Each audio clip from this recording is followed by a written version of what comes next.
couple of qualifications about the title of the presentation. New Technologies and OSH. OSH, I think we're pretty safe on. New Technologies, in fact, I'm only going to be talking about one technology, which is Web 2.0, which is questionably, given that people's... Sorry, yeah, I'll try and get the microphones more at my level. Okay, thank you. One new technology, which is Web 2.0, which, given that people were first started talking about that in 1999, sort of fits my image as not being exactly an early adopter of these things. But I don't think in that respect I'm atypical of many in the OSH community. And the European perspective that I can bring to this is the perspective of my organisation, the European Agency for Safety and Health at Work. And what I'd like to focus on today is two projects that we're currently working on, which would not be possible without the arrival of Web 2.0 and our embracing of it. But first, a couple of words about my organisation. Okay, European Agency for Safety and Health at Work. Is that better? Was it okay now? Yeah. Is that better? Okay, thank you. That better? Yeah. All right. Okay. We were set up in 1996, which pretty much coincides with when the internet was really beginning to pick up some serious momentum. And our mission was to collect, analyse, and disseminate relevant information to serve the needs of those involved in safety and health at work. And how we went about that in the first instance was a fairly classical approach. We commissioned studies, we carried out surveys, we published reports, organised conferences, seminars, campaigns, and perhaps for the OSH community at that time, from the very beginning, we saw websites as being our principal communications channel. The need to reach audiences across the then 15 EU member states, 11 languages, it was a no-brainer that we were going to build on websites. So for the first 10 years or so of the agency, that's what we did. We had an organic growth of EU-OSHA websites. We added content, we added languages, we went from 11 languages to 24 languages. The site grew, and I just asked just before coming up today, how many pages have we got indexed in Google at the moment? And as of this week, we've got some 200,000 pages indexed in Google. And our aim was very much to make agency information available to anyone, anywhere, at any time. You know, we were very much in what Tim Berners-Lee coined the read-only web. We wrote, our friends in the translation centre translated it, we put it on the website, we hope people would come and read it. That served us very well for a good number of years. But as we started thinking about our next corporate strategy for the agency, we wanted to take stock, so we commissioned a website content review and benchmarking exercise to be complementary to an evaluation that was being run of the overall EU-OSHA strategy. And in short, you know, that revealed that our current online offer had many strengths, but it had two extremely significant weaknesses. The first was the difficulty that the monster that we'd created in terms of the amount of content and the amount of links that needed to be updated, and also the very significant costs and limitations imposed by providing content in 24 languages. So we developed with our friends in the Translation Centre a quite sophisticated way of being able to give the impression of having news on our website. But that news, all those news items had to be planned 6 to 8 weeks in advance to allow for translation and planning. So, you know, in terms of the paradigm, and I thought it was a perosh seminar, so I'm going to use the word paradigm, rarely use that, but the model that we had really had reached the limits of the possible for the size of the organisation that we are. So in terms of the multi-annual strategic programme, and we, as well as running all the core business in terms of surveys and reports, in terms of the roles of information development and exchange, we wanted to reposition EU-OSHA as more of a facilitator in information development and exchange, rather than a publisher per se, full stop. That's what we did. So we were looking at developing a new paradigm, a new model that would help us provide much more sustainable solutions to meeting the OSH community's information needs in the first instance. And for that, I think it's worthwhile to have a little look at what the EU-OSH community is for us. And my Dutch colleagues will recognize this. It's an adaptation of a diagram of a network structure of OSH in the Netherlands, but it, with a very few small changes, applies perfectly for the European situation. So at the core, it's more or less like a cross-section of planet OSH.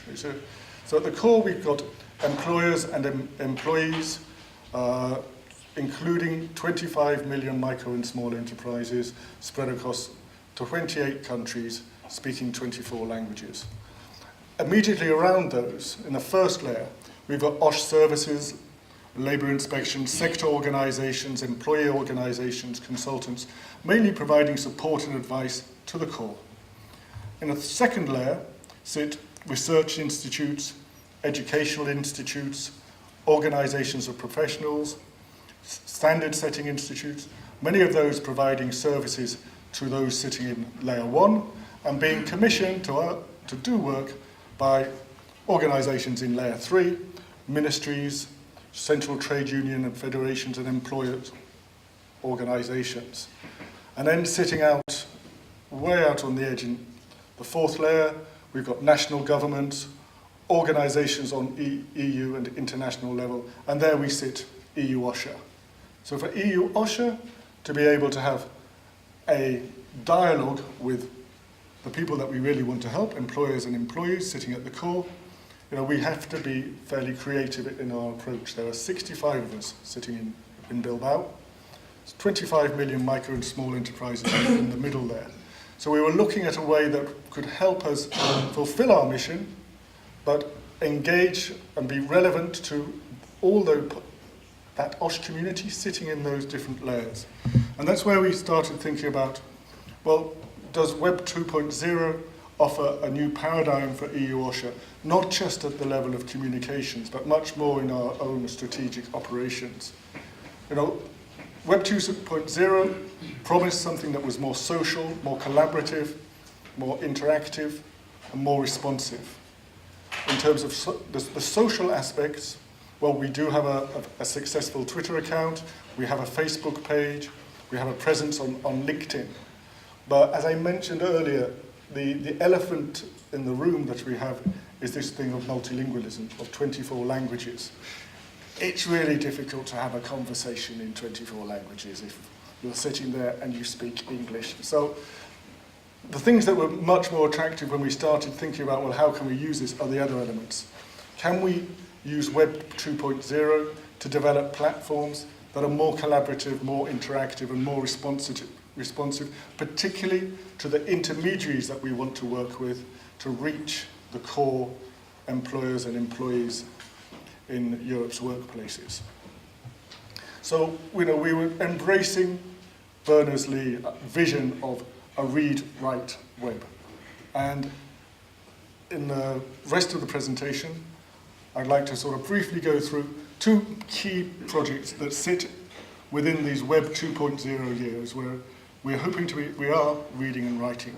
The first is how we can use Web 2.0 to help in this mission of the agencies of developing information and exchanging it. And the second is one that is the OIRA project, and it's how we can use Web 2.0 to deliver practical tools to the core, to micro and small enterprises across Europe. I'll start off with the OSH Wiki. This is a project we've been working on now for some 2 years. Why do we need it? Well, it's important, obviously, for EU-OSHA not to stand still. I've mentioned some of the reasons why we have to change our model. It's obviously also important that we take advantage of what's out there in terms of tools. And the aim of the project is to be able to provide authoritative, in-depth, multilingual, easily updated information on OSH within our existing resources. We know that we're not going to get massive influxes of staff or massive influxes of budget, but is there still something that we can do usefully with the resources that we've got? And we felt that with this project, we've got a significant opportunity to fill an information gap, to make better use of those EU-OSHA resources, to have a project that can hopefully activate and engage this wider OSH community around a common goal, and that we can foster synergies across Europe, across organisations, at a time of limited resources. How will it work? Well, we felt that if editing was to be left completely open, like a classical wiki, there could be problems with quality control and accountability, which in terms of reputation could come back on the agency. And so there would really be no advantage over simply adding information to wikipedia.org. So the concept that we came up with was that the OSH wiki is to be managed by EU-OSHA and edited only by recognised expert. This way it combines stronger quality control without the impossible task of approving all the content centrally in Bilbao. And it maximises the self-managed nature of a wiki, so that you've got that built-in peer review of content. The target audiences we saw for this wiki was that it should be relevant for many people sitting at any level of those layers of that cross-section of Planet OSH. So we felt it should be not only for research and academic community, but it should also provide information about regulations, about policy issues, and about good practice. And we felt that we can structure that by having different levels within the OSH wiki that could cater for different levels of expertise. So we have foundation articles, which will assume some OSH knowledge, but not as a specialist in the topic. And then add more complex topics. We start with a basic introduction, and then as you dig down, you'll get more and more technical content. The phase that we went for a two-phase development, and we're just coming towards the end of the first phase.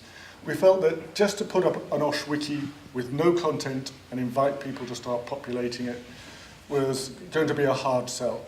So we worked on developing a critical mass of information. We've worked with our key contractors, namely the Topic Centre, probably many of the organisations that have been working on developing that content present in the room, or certainly are members of perosh. And we've started with some key priority topics, introducing the main OSH issues, but also the topics that are particularly important for the agency at this time, or for the EU strategic framework policy debates. The second phase, which will be beginning end of this year, rolling out next year, is to start opening up to this wider, or creating this wider community of approved authors.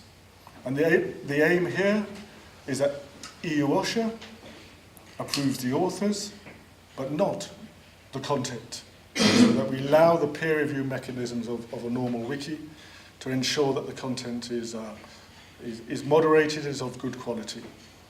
We will look for recognised associations at a European and international level and invite them to invite their members to sign up to the OSH Wiki project. So of course we'll be knocking on the door of perosh, EDPIS, New OSH Era, NIOSH we're talking to. We've been having discussions for some time now with OSHA in the United States, and also with other international organisations like the ILO and WHO.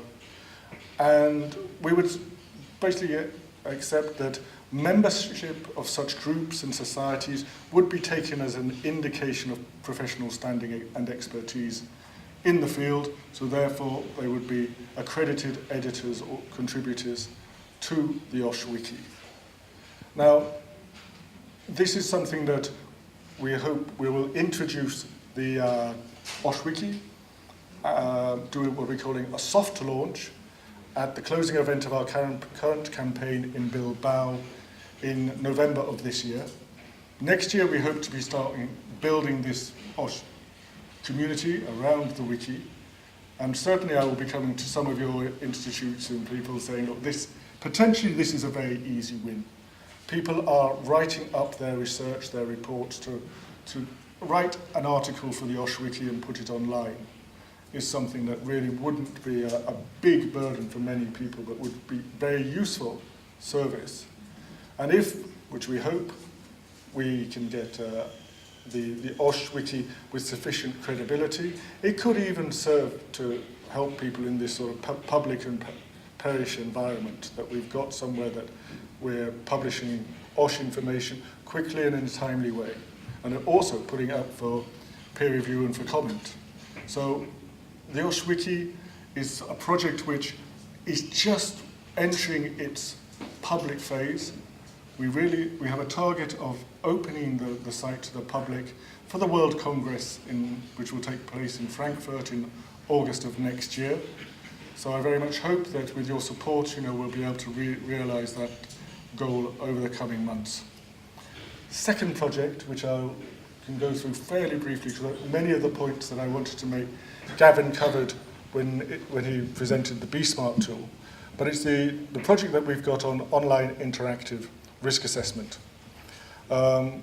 This is a description of the problem. The agency was asked by the Commission, and particularly within the frame of the last strategy on health and safety, to think about developing practical tools for micro and small enterprises. Because micro and small enterprises may not, there's a feeling that they may not be managing occupational safety and health issues correctly, that they oftentimes can't afford help with health and safety, and certainly at the present time they are less and less likely to be receiving visits from labour inspectorates or to be receiving advice directly from labour inspectorates. So the ORIA is developed, like BSmart, a free tool for micro enterprises. It's built on a very successful tested tool developed in the Netherlands, the R-I&E tool. So we know that the tool itself works, but what we've been able to do by putting it onto a Web 2.0 platform is that we can provide a facility for authorities and social partners to develop specific tools for micro enterprises. As Gavin mentioned, the need for these tools to be adapted to the specific specificities of workplaces, of sectors, of national legislation is something that cannot be done from Bilbao. It has to be done through partners. So we've got a platform created for sharing solutions. And what we can do in EU-OSHA is offer ongoing technical and community support for tool developers. The need for ORIA, I think, is manifest, and it's the same as Gavin was saying was the need in Ireland. Now, in terms of a theoretical framework for how we need to be working through this, is that in terms of innovation, there are actions to be taken at the macro, meso, and micro level. At the macro level, we have EU-OSHA as an external provider, that we know that what change we want to achieve. Change at the micro level in terms of more risk assessments being carried out, more action plans being drawn up, more prevention policies being put in place. But we need to be able to work at a meso level with intermediate users who can turn that into implementing change by developing tools. And at micro level, those end users using those tools can actually realize the change that we aspire to. So that, in terms of the theoretical framework, translates into a simple model for the ORIA, where we have the ORIA platform maintained by the agency, providing a community for tool developers. We have tool developers themselves at a meso level creating specific tools, and end users using the tools themselves. For us at the agency, we've adopted a twin-track approach, both at the national level, working mainly with labour inspectorates and national authorities to develop tools, but also at a European level, working primarily through the sectoral social dialogue committees to develop tools at a European level that then can be subsequently cascaded down to the national level. what the micro-enterprises get out of these tools. As I said, is a free tool specific to their needs. They also get a step-by-step approach to risk assessment. In addition to that, the legal requirements and suggested solutions are presented and explained to them as they go through the tool, and it results in a printed, tailored action plan, and it sits there on the servers so they can go back and revisit the plan in subsequent years, update it, say what actions, if they've brought new equipment, rerun the risk assessment. So it's a very practical approach of a way that an agency sitting out on the periphery can actually aspire to have a real impact at the core of micro and small enterprises. So I think there are two examples of not so much the social media aspects of Web 2.0, but of the collaborative aspects. So in conclusion, what I'd like to conclude by just from those two projects, that what I think we hope that we're offering to the OSH community is read and write web tools that really do present us with new opportunities to advance occupational safety and health, both at the European level and at the national level. And that is something that I think is fairly unique in terms of actions being led of top down from Europe. So at that, thank you for your attention.